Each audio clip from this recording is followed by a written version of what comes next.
tell us anything whatsoever. Come on, I know you just give us. One more thing. Just give us silence. Can you tell us anything whatsoever? Come on, I know you just give us. All right, hey, we're back here for the annual press conference. A few days away here from the Super Bowl of preaching. Hey, thanks for coming out. I mean, we don't have any more room in here. It's a small spot, but this is popular. I mean, it's being picked up by all kinds of news networks and specifically CNN. Fox. Yeah. And the Winchester Sun's here, so we're excited about that. So, hey, we have time just for a couple questions. We're busy getting ready for the Super Bowl of Preaching, the second annual Super Bowl of Preaching, and so try to keep them short, but we're going to be as nice as possible, but as honest as possible. Mm-hmm. So, So, who wants to? Coach Norsworthy, defending champion. What does it mean to you to be in the Super Bowl of Preaching again this year? What? Hey, thanks for the question. That's a really good question. I mean, it means everything. This year, right across my desk, I got the trophy.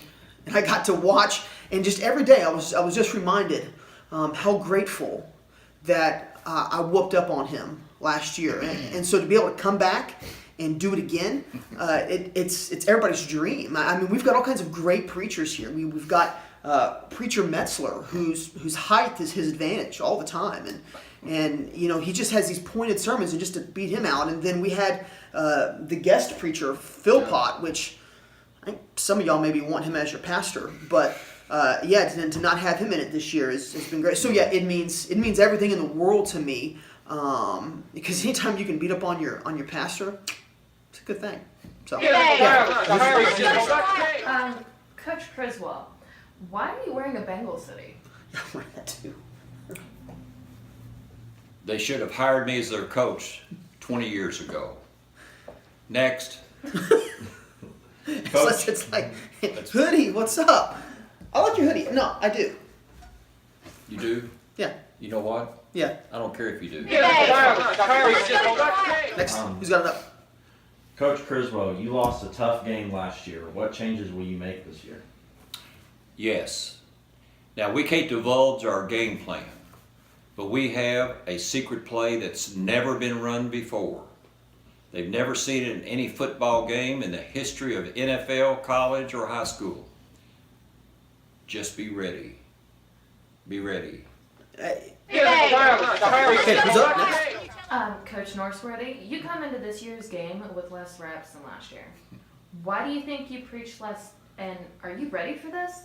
Yeah, that's been a really good question. I have gotten a lot less reps. I think last year I came into the Super Bowl preaching with the previous year about 17 or 18 different sermons preached. I think this year I may have preached 12. Well, I think it's a couple of reasons. I think one, he's scared that I'm going to get too much practice, and so that was part of it. That's number one.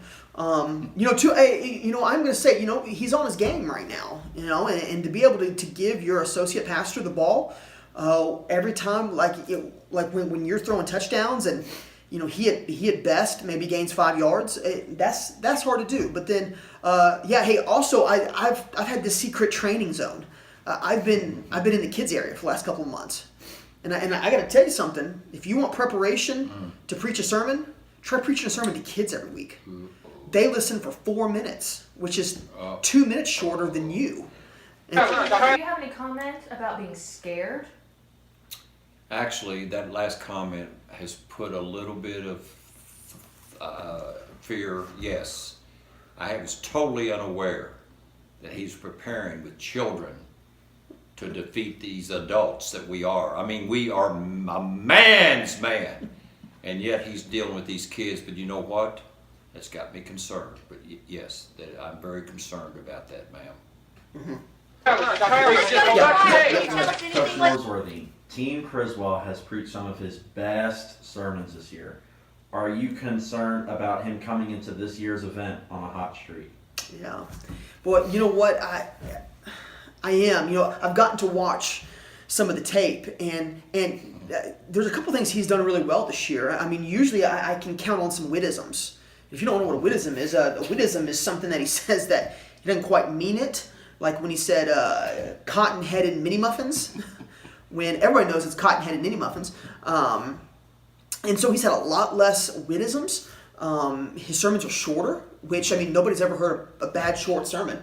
And yeah, there's been more people coming to the altar, more people crying in their seats. And so I've seen all that on tape. And so hey, here's what I'm counting on.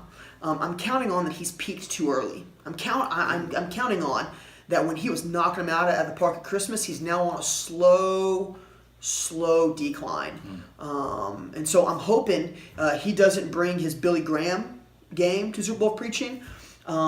Instead, I hope he brings more of like a Joel Osteen flavor. And I'll be able to get Can you tell us anything what? Any comment about what he just said, that you're fizzling out?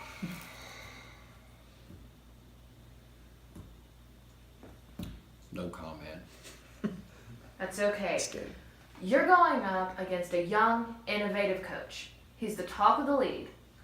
How does an old-time coach respond to this? How are you handling this? That is a really good question. With age and experience comes maturity. As you've listened to this interview, you've heard a guy who's very, very sincere, but wordy. Wordy. W-O-R-D-L-Y. No, that's wordy. Anyway, you know what I mean. Now, Somebody get him a spell check. now, having said that, the old,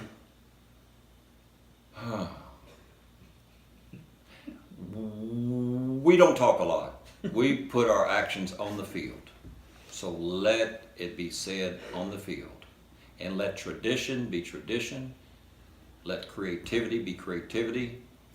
And you know what? Right now I'm just being wordy, so I'm going to shut up. Can you tell us anything what?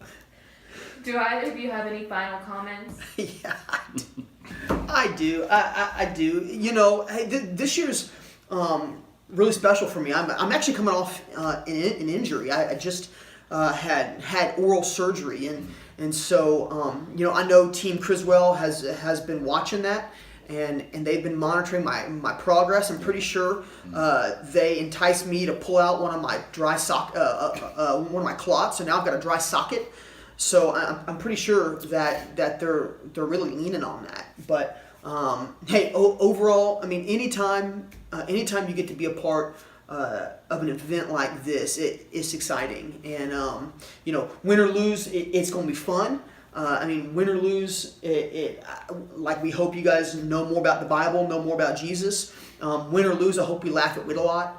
Yeah, that's probably my final comment. I can't wait to have you here. I hope you carve out some time. You need to get here early. Seats are going fast. Yeah, I mean, right now seats are going for like $4 on Ticketmaster, and so they're up like 50%. So you need to get here. I can say that I'm very, very excited about being here. It's a privilege. It's an honor. Going against really great competition.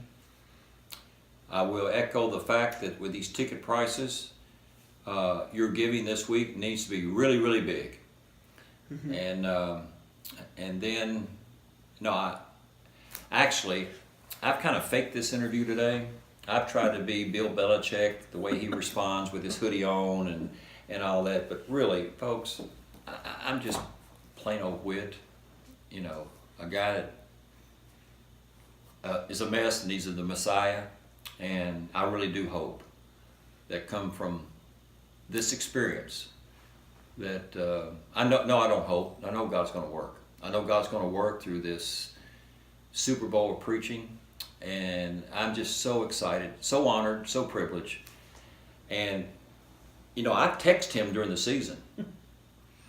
He's my young coach that I really appreciate. I love watching his teams play. Love listening to him. But once the game starts, we're for the victory. And I got one last word for him.